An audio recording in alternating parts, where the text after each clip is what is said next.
I don't doubt the intentions of any human being here. I don't doubt the dedication of anybody here. We're not here today to apologize for anything. I don't like that though. Even let's say you're doing things to the best of your ability, you're doing things with a pure heart and pure intent. If something goes wrong, you do come here to apologize. You do. You have the responsibility to say, we did our best and it didn't work. We apologize for the effects it had on you, but we're going to keep doing our best and hopefully we get it right. So the Star Citizen Live Tech Talk is out. I've heard a lot of people say that they've addressed the issues we're having right now in the 4.8 patch cycle. So I want to see what they're going to say and how they're going to plan to address all the issues we've had, because the issues have been kind of bad, I ain't gonna lie. Look, I had this plan, I had this idea of what this show was going to be. And whatnot, you and I, we've been doing this every quarter for the last, since the big change, the beginning of last year. We started, the February of 2025 and stuff like this. We've still got that show, and we're still going to do a bunch of that show. But we just put 482. We just put 482 out yesterday. Yo, so they changed the whole show because they just, this is giving me really dark vibes. I've got you. We're live. Yeah. What happened? Well, this is the it started with let me an stretch. attempt at a bug fix a month ago. So okay. with this 4.8 release and the way we've been doing patches this year, we have 2 streams when we work off from the working set. We have a base stream that we use for the base release, so 4.8.0. And we have a hotfix stream where we bring all the continuous changes along. So there was an attempt at bug fixing something on the Idris that was actually creating some performance issue somewhere else. Wait. That was checked So the Idris is the issue. The issue is with the Idris. into that stream. Nobody saw it, and it went through. So the Idris. So we've been on the hotfix stream now for things. for 4.8.1, now going to 4.8.2. In 4.8.2, we went back to the base stream, which are supposed to be at parity at this point, except additional content, because we've added additional content in the patch. That change was included. What's supposed to be a routine update became a massive, wide sprawling issue because basically the Idris was no longer compatible with its persisted copy. And so what that would do is players have in their ASOP terminal, they have a version of the Idris that's from 4.8.1. This change, which was not supposed to be in the stream at all, version wasn't the same. Gets in there. And so now the game server is expecting another shape for this. The game server has a series of checks and balances for this, but he's the last banker in the chain. And so for him, if the schema is incompatible, he's like, there's data corruption risk, I'm out. And so... Who's he in this analogy? he's the game server, basically, right? So the game server is trying to spawn the Idris wherever it is, right? And it can't. So that's called the async spawn chain.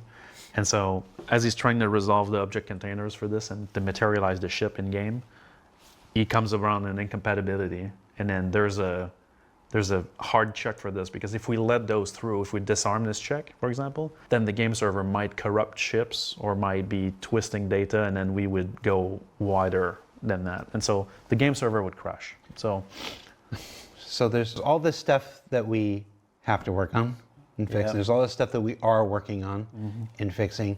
And there's more now. Yesterday, in a patch that was just supposed to add go over, the 2 new GATAC ships and some hot fixes to some of the more persistent bring back issues. the odd fixes from the odd fix branch and move forward. Completely unrelated check-in to the Idris. Yes. Created all these. Somehow made it through validation or missed validation. Correct.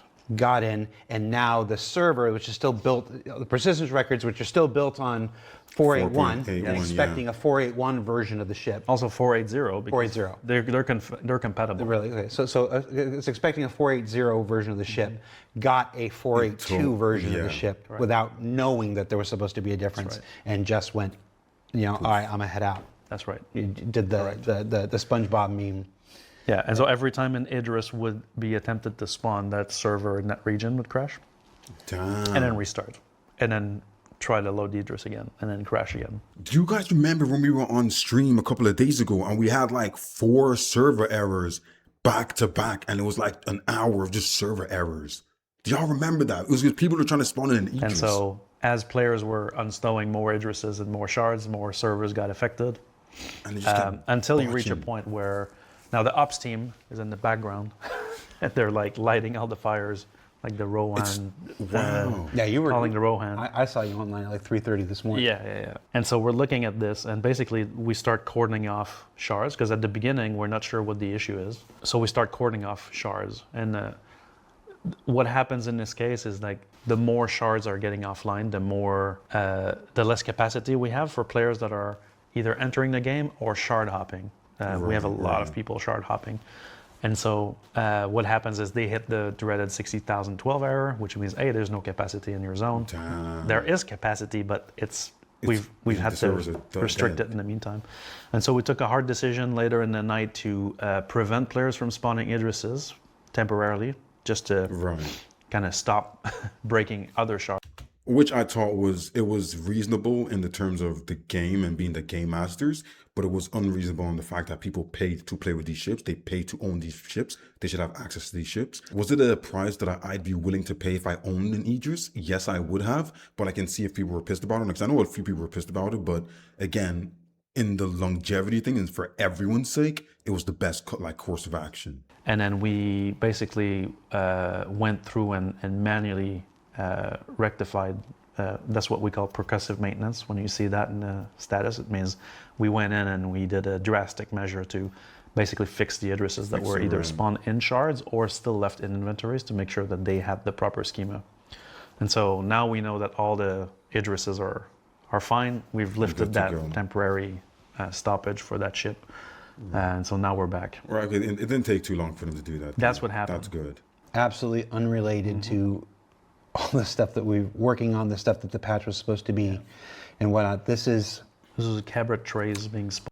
I like that you're explaining it because I was a little bit pissed that we got 4.8.2 and it was just a shit show. I was like, what just happened? I thought this was the hot fixed version. It was going to fix everything and it just felt worse. So I'm happy they're explaining it, that it was super unrelated, because I thought it was going to be things to do with all the other things they've added, but it was unrelated. So I guess we can let it slide a little bit. Spawned by some subcomponent in the Idris cargo room. and it's not even anything specific. In this case, it's the Idris, but it's not because it's a capital ship or anything. It's just It could have been any ship in that case. So normally there's a check-in discipline that we apply, especially this year, because we have a different publishing model this year. And so ships that have been distributed already in a given major minor patch cannot be modified. Now, for some reason, this check-in passed all the validation check and ended up in the build. We're going to get to the show proper, guys, with what happened last night in Benoit up till all hours of the night. To say this is frustrating is Understatement. an understatement. I'm gonna give you some time. We're gonna get into the show proper, and then I'm gonna come back at some point about why is this happening and whatnot. It's if I've got you here, I've got you guys here. We have to get into it. We have to get into it. Absolutely. But yeah, let's go ahead and get started. Let's go ahead and get started with the show. Hi, everybody. It's a very weird start to the show. I'm Jared, Start of the show. the content director for Cloud Imperium Games, Robert Space Industries, and the host of Star Citizen Live, which is the show that you're watching right now. We have a scheduled show where we have our chief technical. Your pick. Well, I'm way off the whole script today. Yeah. The chief technical officer, Benoit, on the show to discuss what is essentially the current technical state of the game. Now, I want to be real clear. This is about the technical state of the game. Design issues or content issues or whatnot, not the realm of the people that we have on today. Joining us on the show today, because we kept threatening to do it, and we wanted him last time and whatnot, and it's like he made the mistake of promising, I'll be on the next one, Yeah. is our director of programming, gameplay programming, gameplay engineering, gameplay programming, Jens. Both are violent. Both at the moment. And we're here to talk about 4.8, 4.81, 4.82, like this, the current technical state of the game. Now, 4.8 at this point went out about 4 weeks ago. Yeah. About 4 weeks ago. There was a lot of really great stuff. Before we just had a couple unscripted minutes about some bad stuff, and we're going to get to more challenging stuff in a minute. Let's talk a little bit about how 4.8 did. I saw a lot of There was a lot of commentary online that 4.8 was as bad as 3.18 and Which was whatnot. We don't need to that was rehash so 3.18 whatnot. When people were saying that, I was like, at first, I was like, okay, how bad is this? Got on, and I realized that it was still playable. It was still very playable. 4.8.0 was really playable. 4.8.1 was really playable. The only time where it was like really, really bad was up until they fixed the whole Idris issue. It was still really playable. So I was like, if people couldn't log in 3.18, then this is nowhere near as bad as that. People watching the show knows 3.18 at this point. Was it really as bad as 3.18? What's your take on how 4.8 went? Well, for me, if I take from the machine room side of things, we've been firefighting since we launched 4.8. I mean, from a whole slew of different issues. Some of them are to be expected when we launch a patch that has this many amount of core changes. Like 4.8 has, we've touched on systems that are really central to the traversal again. So we're talking about the entitlement system, which has not changed in years at this point. And we've completely overhauled the entitlement system in 4.8 to power, in part, the item imprint system, but more importantly, to pull the entitlements out of the patch cycle and persist them across patches. So what we call the LTP layer is not just what you have in your inventory, it's also what you own. Your ships and all of the items that you purchase in game now have an entitlement record that holds the insurance loadouts for it,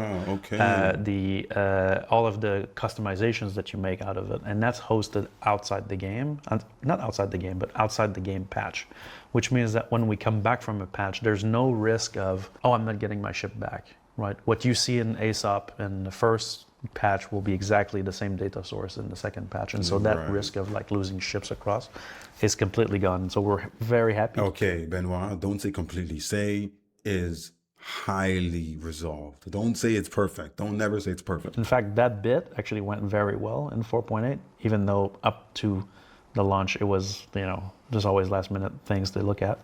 But we have been firefighting across a multitude of different issues that were tangential to that. Some of them we can touch on a little bit because I've made some notes to talk about gameplay systems here and why they were affected by some minor infrastructure issues that turned out to be massively contributing to the perception of the patch. So I'll talk a bit about that in a bit, but basically we've been firefighting since 4.8.0. I want to touch on one thing because we just had a one off the cuff moment about the Idris last night, right? But 2 weeks prior to that, we had another downtime patch that, needed a lot of rectification. So the people that, the teams that run the online group were hard at work on this maintenance. And unfortunately, another one of those unwanted check-ins came in during that 4.8.1 cycle, where in an attempt to fix the VGL flight suits that was missing hands and feet, they messed it up. Another check-in came in that removed subcomponents of this flight suits, but not just removed them from the flight suit, deleted them from existence from the game. And that's not something that you can do in a minor patch. And so clearly that's 2 instances in this patch where changes and check-ins should have been validated and prevented and went in. And then after that became an infrastructure problem, because same issue here.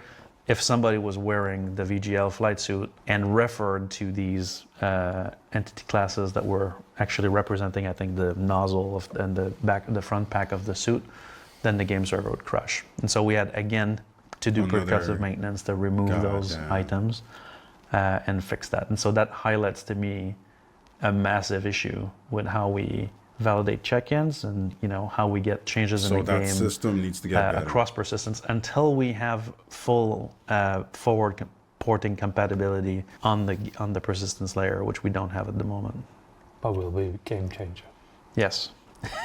What's your perspective, Ian? It's live service. You're always running, right? Yeah. You're always running. Like we're talking about forward patching. If we'd been behind closed doors, you would have done that, right? No one would ever seen the game until you've done that piece of technology. But that's not who we are. We're always running, and that's what makes it really, really exciting to work here. And that's why when people say, Steph, why aren't you so pissed? You've been sitting on an hour worth of server errors. It's because I know that this thing doesn't stop. They're not literally giving us a finished product. Like we're running as we speak. And for me, that's enough reason to say, I'll stay here for a bit because I signed up for this, you know? As well, right? Because, you know, we're putting ourselves out there all the time. But if I look at this specific case, you're saying like, right, we have checks and we have contracts on what you can and can't do in these substreams that we've already released, where the data management is super, super strict. And obviously now we invalidating them twice in a row, so it's time to get a better system. Look at like how do we really add that extra layer of protection. Why is this happening? This is really frustrating. Yeah. This on is the player side, how it's is so it, frustrating. I understand that, you know, Rich Tyler, our senior game director, went on stage at CitizenCon, you know, 2 years ago and laid out the roadmap to 1.0. And I understand that through 25 and through the first half of 2026, we have made some legitimately ridiculous strides towards making this game actually the MMO it was always trying to be. You know, if people who followed this project 2015, 2016, 2017, a lot of you know the years before, you know, it's very easy. It was very easy to have questions like, where are they going? Like where are they going? Why is this like that? Why is that like that? It's like we would often see questions. Has anybody ever played an MMO before? Do they know how to do this? It's like this. And there's a reason we made a major pivot. We made a major pivot at the end of 2024. In 2025, we went into this content mode, and we said no new features. No new features. We're going to focus on content while we shore up all these things. And when I was you and me sitting here more than a year ago, it's like this. And in the last year and a half, we have gone downhill, tripled the amount of content that we've put out compared to 2024, compared to 2023, 2022, all combined. Like the amount of content we have put out in the last 18 months is amazing. And the people here are working their asses off to make it as good as possible. I don't doubt the intentions of any human being here. I don't doubt the dedication of anybody here. We're not here today to apologize for anything. I know that we're all working as hard. I don't like that though. Even let's say you're doing things to the best of your ability, you're doing things with a pure heart and pure intent. If something goes wrong, you do come here to apologize. You do. You have the responsibility to say, we did our best and it didn't work. We apologize for the effects it had on you, but we're going to keep doing our best and hopefully we get it right. You do come out here and apologize. You have that responsibility too. I don't agree on that. That's something I can't agree on. You still have to apologize. Just because I drive a car and I don't want to crash into anyone and something happens, there's a freaking moment of just pure anomaly and I hit someone. I wasn't trying to do that. It wasn't in my intention to go out that day and hit someone with my car or whatever. I have to apologize. I should feel bad about it. I could be the best driver in the world. The best freaking Formula One drivers crash all the time. You have to come out here and you have to apologize, especially in a project like this where you're working for the people. You have to apologize and say, we'll do better. We did our best. We fell short. We'll do better and we'll keep trying to do our best. Simple as. You just make it known that you're doing your best and you're going to keep doing your best and trying to do your best. But there's a few things you need to fix here and there and you will do that. Except Steve. We're all working as hard as possible. But why does this happen? Why is this happening? I can't sit here and do this job and feel good about my job without asking you outright, why is this happening? If everybody is working as hard as I know they are, and because everybody is working as dedicated as they are, and everybody is as talented as I know they are, why does something like this still happen? Why has it happened twice in the last 2 weeks? Note how you pointed to me when you're talented, not you. I know. There's a part of that which is that we're transforming the game. We're still transforming the game into an MMO, right? We're still in the process of taking a game that used to run on a single server in now obviously a server mesh, which that's working, but the game systems need to expand as well. And if you add the content pressure on top of that, right, of getting content into the game, releasing it at the same time, stabilizing it, hardening it, and features that come in and do the inverse. New features come in and they destabilize the systems. Without stronger guardrails that also need to evolve with this, that's where we ended up. And so I think that, to be honest, I think at this right now, we're outpacing our ability at exactly. I've been saying it. Oh my goodness, yes, you're outpacing yourself. Slow down. I've been saying this for the last year. Well, is it like 8 or 9 months now? I've been saying it. Yes, getting the new thing out, the next thing out, the next thing out. It sounds good on paper, but we're breaking the game. Slow down. We don't need to have a new big patch every 2 months. Slow down. Make things to a level where they're stable and you have your protections. Then we move on. We don't need it to be perfect. Just stabilize it to a decent bit where you can look back and say, when we need to come and tighten this up, the groundwork, the foundation is already set. We can come back and fix that later. Let's just get it working. That's what we need. Not just rush.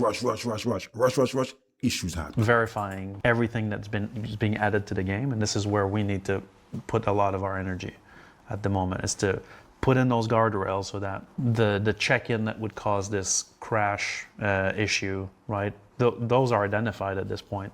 And so it's all about adding these validation frameworks to prevent that from happening and keeping the data stable and fully validated. Now, that sounds, well, why didn't you do that before, right?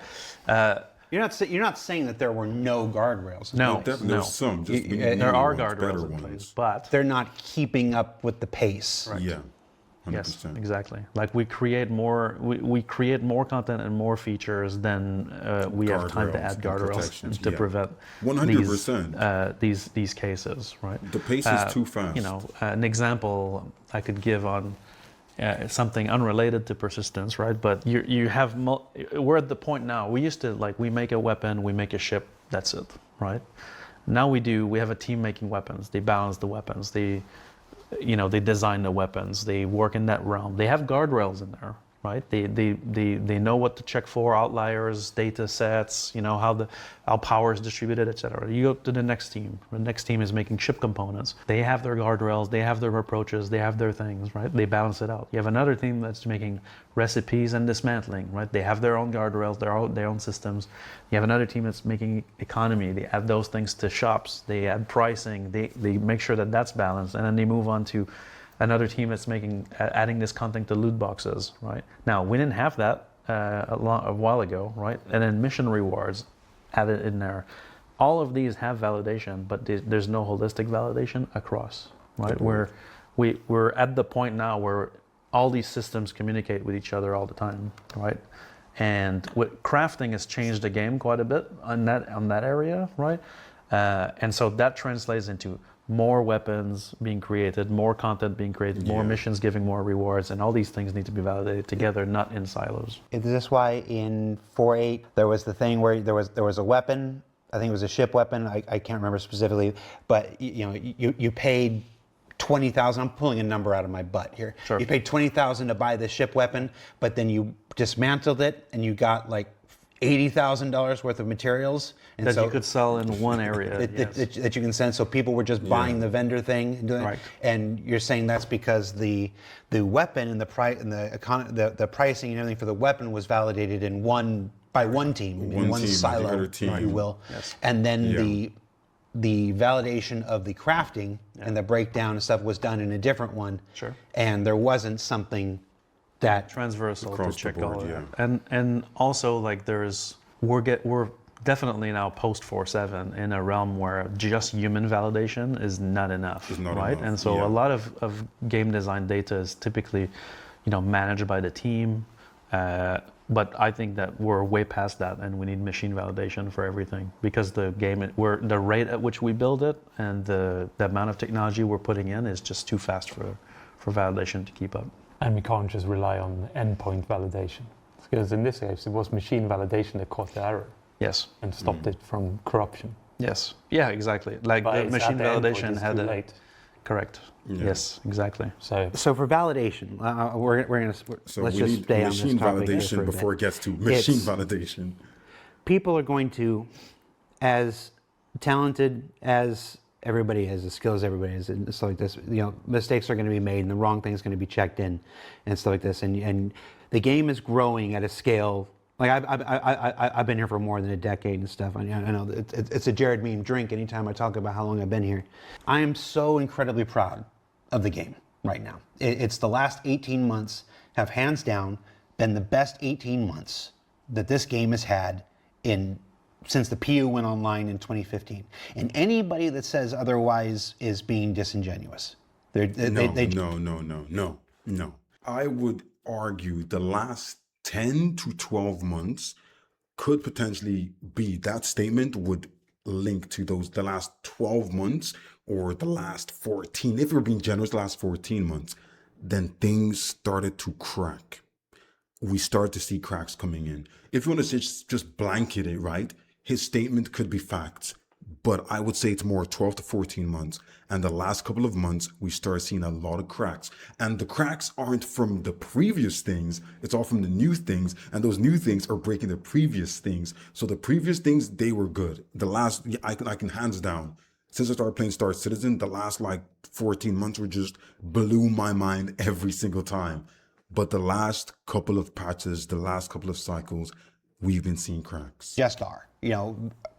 I'm being hard with you guys here, and I'm going to be a little harder. I'm being hard with you guys as well. It's like the last 18 months have been phenomenal for the progression of Star Citizen. It's our daily average users are up, our concurrency is up, the content is the best content. See, this is the thing, right?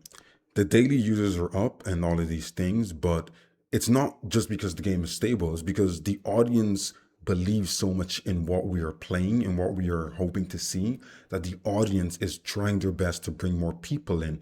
Also, the marketing Star Citizen and TIG as a company are putting out there are bringing more people in. It doesn't just directly relate to the game is at the most stable or best point or whatever. It's just marketing, and it's just the aura that Star Citizen brings and the audience of Star Citizen brings. Those numbers and those metrics are going to be really dependent on that. So yes, the game has gone better, but it hasn't. It's cracks showing. We just have to be honest with it. That if we're being 100% genuine with it, that's how I feel personally. We've ever put out. TSG is finally realizing. We finally have coordinated space combat in our space combat game. Is this just? It is, but it sounds like. We're moving fast. We're moving fast, and we're doing a lot. You said the guardrails aren't catching up. How do we? I get machine validation. I get you got to build some stuff. Is that all we can do? Does that make me feel better about how we're going to fix this? Is what I'm asking. Because if I feel better about how we're going to fix this, maybe there's a reason for people watching to feel better about how we're going to fix it. Sure. It's just the validation issue. Sure.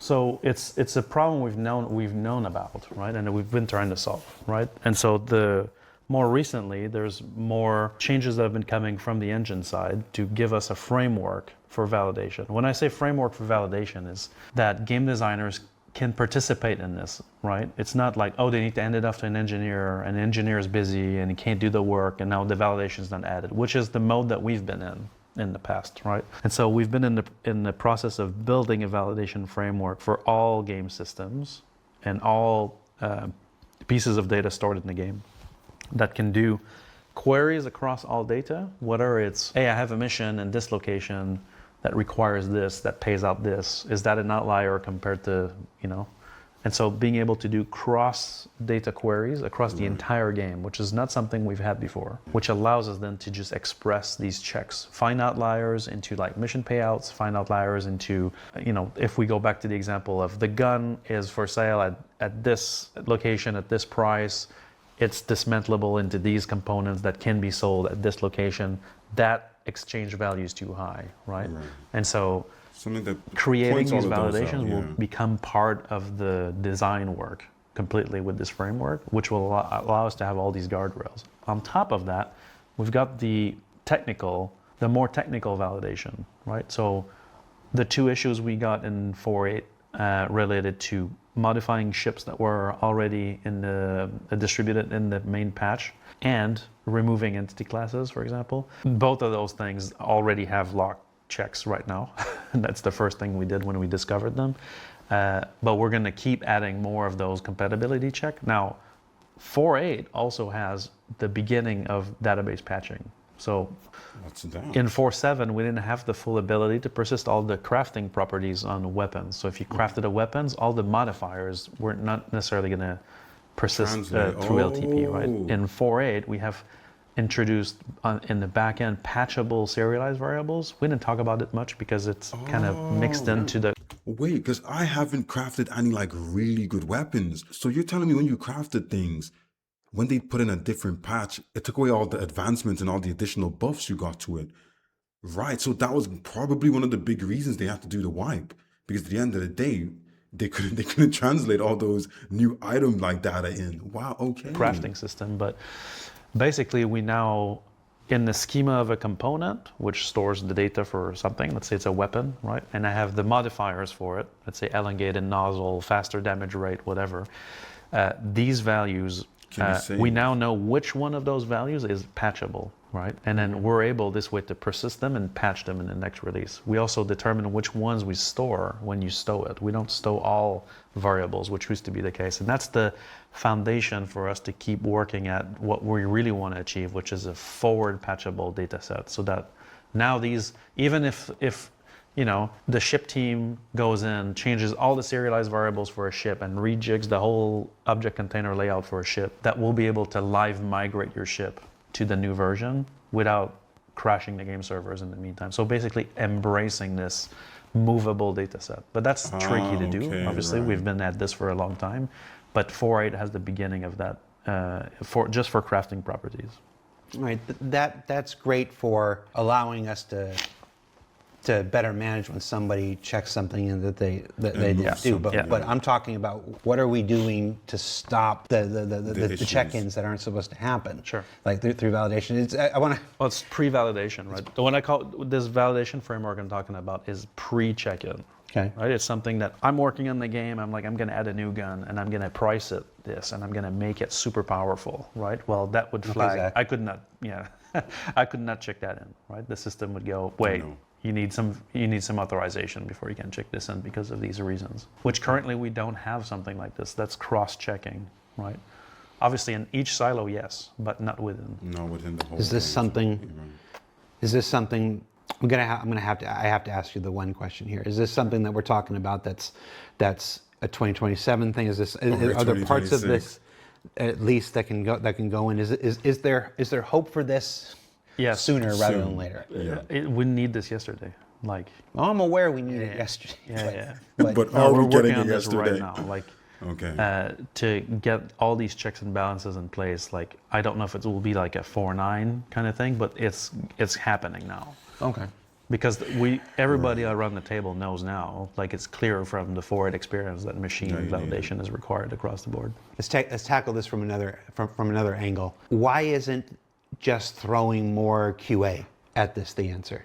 Why isn't this just hire 500 more QA people and this gets fixed? I suspect you probably have an answer for this. In this case, it took the situation of like the data, how the database on 4.8.4.8.1 was, and with the new data from 4.8.2 to create the situation. And that's not something that the QA environment has. So wherever we do, we as a technology group would have to come in and at least give them that. And then if you put your 500 QA on it, then they would probably, one of them would have spawned an IDRIS. But without that environment, you could put as many as you like on it. No one would ever discover this situation. This is just too far removed. And I think that's so come back to the large data set, right? As you have a large data set, you just can't scale in manpower alone. Mm-hmm. You need something. You need a machine that can just do it quick. Way beyond that. Yeah. And I suppose if you just hired 500 QA people, that doesn't mean there's 500 requisite programmers that can all take the stuff and fix it either. No, I think they would meet some frustration with their output and our everything is wrong. Fix it would certainly create a separate set of challenges. But also, what's frustrating with this situation is that we've done multiple patches where this just worked fine. Oh yeah, we've been on this. We've been putting out a new piece of content every 2 weeks since the beginning of this year. For 2024 and before, we were on a schedule of one patch every 3 months. And we didn't, I think we actually hit every 3 months once in the 5 years that we were on that cadence. From 3.0 to 4.8. I can't remember which one was January last year. We were trying to do a patch every quarter, and we actually hit the quarter date maybe 1 or 2 times in all that time. But so it was 4 patches a year at most, basically, is what we were doing. And then in 2025, we, as part of this major initiative, we switched and we went 11 patches in 2024. Again, I don't want to sound like a broken record. The content that was in those patches is some of the stuff I'm most proud of that their team here has ever put out. But we were able to do that because we pulled back on features. We pulled back on features, and it was content team. There were a couple features here and there that would sneak in and whatnot because we need this for that and other thing. But for the most part, it was all content. In 2026. We now switch to, and anybody that's been really paying attention or following the development would see this already. We've switched to a bi-monthly patch where we put out a major patch every 2 months, and we do these 2-week content drops in between. So every 2 weeks, there's a certain thing gets turned on. People who have been in PT, who have been testing, they tested this aspect, and then it wasn't there in the patch, and it goes, because it gets turned on 2 weeks. It gets turned on 2 weeks after that. It gets turned, and that was to help with engagement throughout the year, to give people more things to do, to keep people more interested. It's one of those things that you do when you're running a MMO. Exactly. And that's been great up until the last 4 weeks. That's worked. Yeah. And so it's, I don't want to harp on this. I don't know how much of this is my own personal, I'm stuck on it, or whether this is what I'm supposed to be doing with the show. But it seems like we know what we have to do. We have to solve the process for sure. We have to solve the process. We have to solve the process. We have to build more tools. We have to scale our validation to match the rate of content that we're doing. And the complexity of content too. Right, because this year we also turned on features. We turned on the feature spigot this year after pulling back on it in 2025. I think I can't tell if I've been messing up my years this whole time. How confident do you feel going forward? How confident do you feel that you've got a handle on this? I think we know what we have to do. I think it's going to take a while to get all of these guardrails in place. Right. But in the meantime, I mean, we just have to respect the rules that we've set forward in the meantime, right? So that while we can't machine check everything this second, and to be honest, I'm not talking about months of work here on these validation frameworks, right? But it's about putting in the ability for every team to contribute guardrails, right? Which right now, it's a bit splintered. And so we need to bring this all back together. So I'm confident that especially the errors we just talked about, right? Releasing a piece of content that crashes every server on launch, or twice, right? Or evident misconfiguration of items or costs or recipes, right?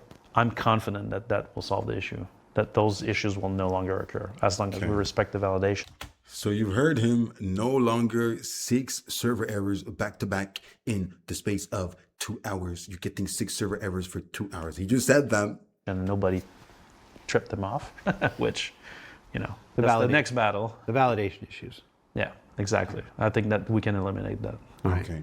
Well, if they're confident on that, I feel like it's a good start. They have to figure out a way to, right now, stay in line until they can get that system that does all those checks for them. But at least they're accepting it and they're saying that to us, which is decent enough. And I feel like they owe us that in the first place. So for the last 35, 40 minutes, we've been off the program here a little bit. The issue that went out, the issue that happened with 482 yesterday because of a validation issue, I didn't feel like we could go into the program that we had originally planned without addressing it. It was just, I was very frustrated, and sometimes I abuse my position frustrated here to do this. So you're laughing. I'm the one that's going to get back and see if my bosses are still happy with me or not. We do have a lot to cover, a lot that we wanted to cover and stuff, and we're going to start getting into that stuff now. I hope watching you'll forgive the diversion, that you'll agree that it was worth it. No, 100%. 100%. I think there was some very useful stuff there, and I do want to say, I have to say this. This is me personally saying this. He goes, it was an issue with a ship yesterday, but the ship teams around the world, there's a team here, there's a team in Austin, there's a team in Montreal, have been some of the consistently quality delivering teams of this project for years and years and years and years and years. Nah, you know, it's like, what would Star Citizen be without the freaking ships in the verse? Like, you can't have a space game without some really good ships. And by far, Star Citizen has some of the best in-game ships I've seen. I'll give them that. So we can't just be crazy mad at It's them. easy. It's the last couple of weeks have been a bit rough. Man, it's like, where would we be? It's where would we be without the ship team? So it's like, lest this seems like we're coming down on the ship team today, that is not my intention. They happen to be in the hot seat, you know, yesterday.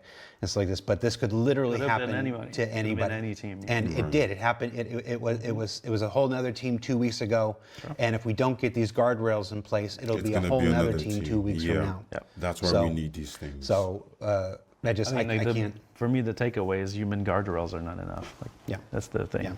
Yeah, I just didn't want it's unfair to make it seem like the ship team hasn't been absolutely killing it for years and years, and they still are. So.